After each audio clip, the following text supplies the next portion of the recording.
Good morning அப்பா. Good morning அப்பா. Good afternoon அப்பா. குட் ஆஃப்டர்நூன் அப்பா. அஸ்ஸலாமு அலைக்கும் செல்வங்களே. என்னப்பா அந்த காலத்துல இருந்து அஸ்ஸலாமு அலைக்கும்னே சொல்லிட்டு இருக்கீங்க. இப்போ இந்த காலத்துல குட் மார்னிங் குட் ஆஃப்டர்நூன் சொல்ற மாதிரி ஏதாவது 4-5 வார்த்தை பேசுங்கப்பா. அஸ்ஸலாமு அலைக்கும்னா உங்களுக்கு அர்த்தம் தெரியுமா செல்வங்களே? ஒரு மவுத் வீட்டுக்கு போறீங்க, ஒருத்தர் இறந்துருக்காங்க, அவங்களுடைய மகனோ மகளோ சோகமா இருக்காங்க, அங்க போய் குட் மார்னிங் சொல்லுவீங்களா? சொல்ல மாட்டீங்க தானே? சரி வராது தானே? ஆனாலும் மவுத் வீட்டுல போய் அஸ்ஸலாமு அலைக்கும் சொல்லலாம். அஸ்ஸலாமு அலைக்கு உங்களுக்கு அர்த்தம் தெரியுமா? தெரிஞ்சுக்கங்க.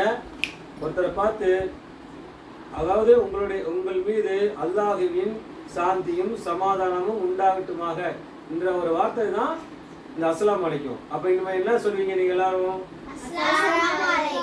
சரி, நீங்க எல்லாம் கூட்டமா வந்திருக்கீங்களே, கும்பலா வந்திருக்கீங்களே, என்ன விஷயம்?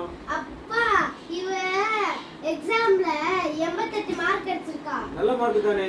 இவ ஃப்ரெண்ட் 91 மார்க் எடுத்திருக்கா. அதனால இவ சோகமா கண் கலங்கிட்டு இருக்கா. அப்படியா? 88 மார்க் வாங்குனதா சோகமா கண்கள் இருக்கா? ஆமாப்பா.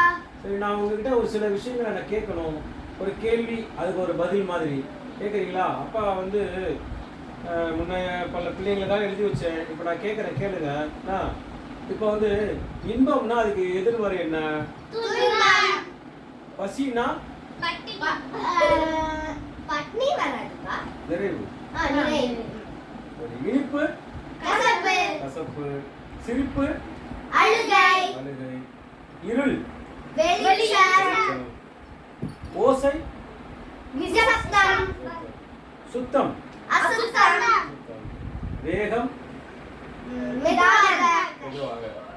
உயர்வு தாழ்வு. இதுக்கெல்லாம் சொல்லிட்டீங்க. இப்போ வெற்றி தோல்வி. தோல்வி வெற்றி. சோ தோல்விக்கு எதிர்ப்பதம் என்ன?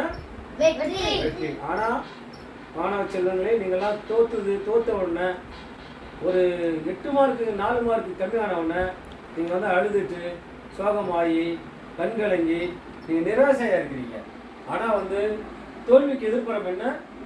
வெற்றி. அந்த வெற்றிக்கு உண்டான முயற்சியை பண்ணணும். அப்பதான் லைஃப் சக்சஸ் பண்ண முடியும். சரியா?